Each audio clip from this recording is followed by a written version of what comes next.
We are now going to rotate a region around a vertical line. This is going to be the washer method with respect to y. So let's read this question together. It says, rotate the region bounded by x equals square root of y. See if we can zoom in a little bit. X equals 2 and the x-axis.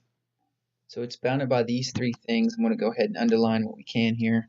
So here's our first region. Here's our second region, x equals 2. And then the x-axis, which is actually y equals 0. So it's going to be one of our limits.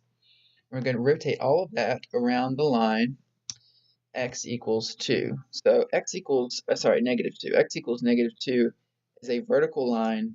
So that tells us that these steps are going to be a little bit different than rotating around a horizontal line. We do want to make sure that x is by itself for both of our regions, which it is. And that's going to pretty much be our initial step. So we want to get x by itself for both of these equations. And that's what we want when rotating about a vertical line, so that we are good to go there. Next step 1 is to draw the Cartesian plane. And step 2 is to sketch the region on the plane. So again, we're going to be rotating our graph around this line, x equals negative 2. And first of all, we have x equals square root of y, which I'm going to denote in beige. So here's x equals square root of y. And then next we have x equals 2. Let's make sure we color code this correctly. And I'm going to put that one in red. Okay, and the problem also said that it's bounded by the x-axis or y equals 0. So we're just going to put that down here. Now the other boundary, as you can see, is going to be where they cross, which is going to be at 2, 4. And the value that matters there is going to be a y value. Again, when you're rotating around a horizontal line, everything needs to be in terms of y. So we will be concerned with y equals 4 as our upper limit for our integral. Okay, so we have x equals square root of y right here. Let me go ahead and denote that. And then we have x equals 2 for our other. So as we move along, we're going to see how to use all of this stuff to rotate it around this line and get a solid back. Alright, next is going to be to draw the shape of our washers. So as you can see, when you rotate this region around this line, there's going to be a gap. Anytime there's a gap, you have washer method. And, we're just drawing this for now. We'll label what it looks like in terms of y in a second, but it just hopefully will help you understand that that gap will be generated by the middle of this washer. Okay, step 4.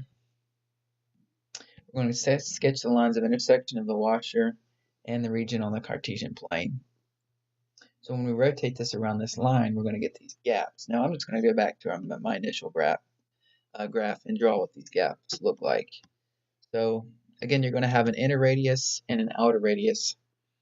The inner radius of our washer is going to be in this pink right here. So you can imagine it translates over to this little washer right here. It's going to look like that. All right, and then the outer radius, I'm going to make it purple again, be consistent with what we did before, is going to be like that. Okay, so you can imagine that in order to, I'm just going to go in this direction so you can see it. You can imagine that in order to find the area of one of those washers, you're going to have to do pi big R squared minus pi little r squared like we did around a horizontal line. Next, after we've done that, we want to determine the function closest to the x-axis, closest to the axis of rotation. We're going to call that c, since it's closest, and in this case it's going to be our x equals square root of y. You can see that it's closest to x equals negative 2, so we're going to call that our c. Next, we're going to call the function furthest away from the axis of rotation f, and in this case it's going to be x equals 2.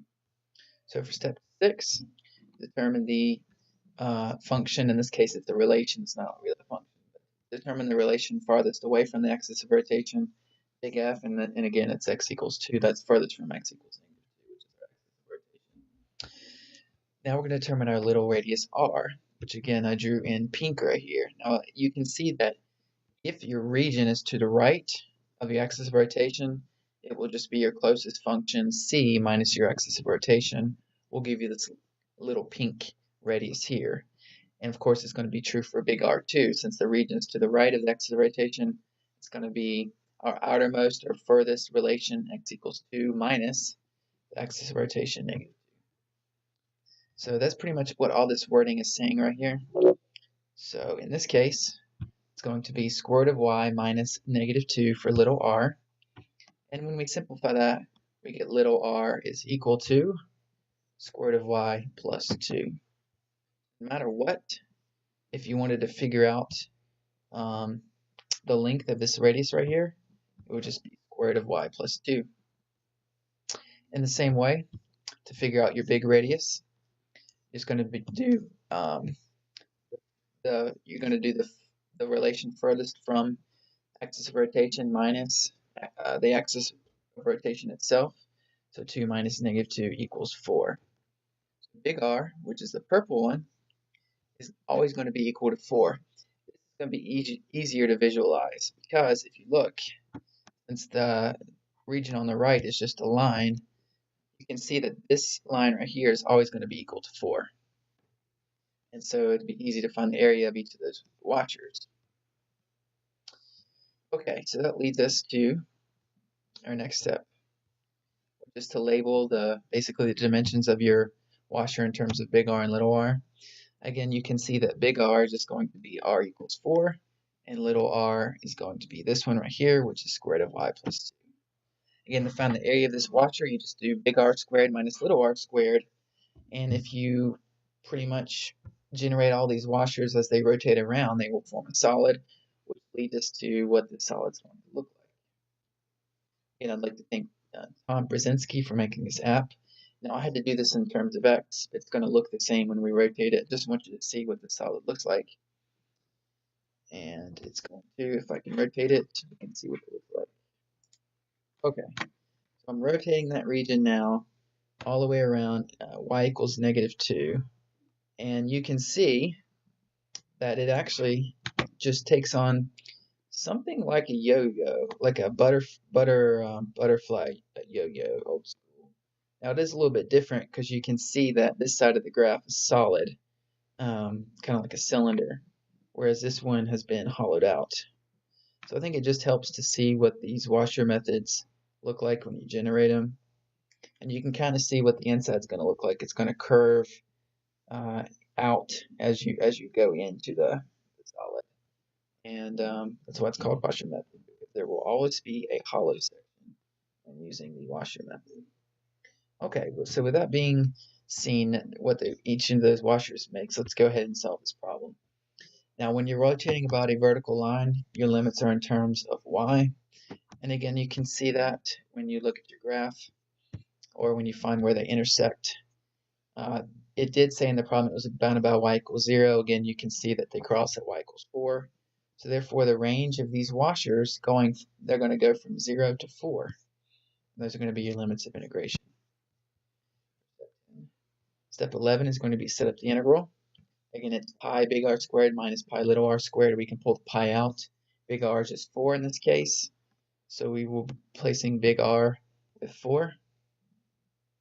And little r is just square root of y plus 2. So it's just going to be big R squared minus little r squared. Pi pulled out. Now this will have to be FOILed before we can integrate it. So step 12 is to make it easy to integrate. We will FOIL that binomial. Of course, 4 squared is just 16. And again, we're going from 0 to 4. So again, the way the washer method works is if you add up all of these areas of these washers from 0 to 4, you'll get the volume of that solid we just looked at. So simplifying all the way down, we get 12 minus y minus 4 y to the 1/2. Now we can use the reverse power rule. So for 13, you will just integrate, which is kind of like finding the definite integral. It's kind of the easiest step, really. Again, you just use the reverse power rule for antiderivatives, and then you plug in your upper and lower limits. 4 is your upper, and 0 is your lower. Okay, so you're going to plug in 4. When you plug in 0, it will give you 0 because everything is y. Then you just have to simplify these constants. I'm not going to spend a lot of time on that. We know simple algebra by now.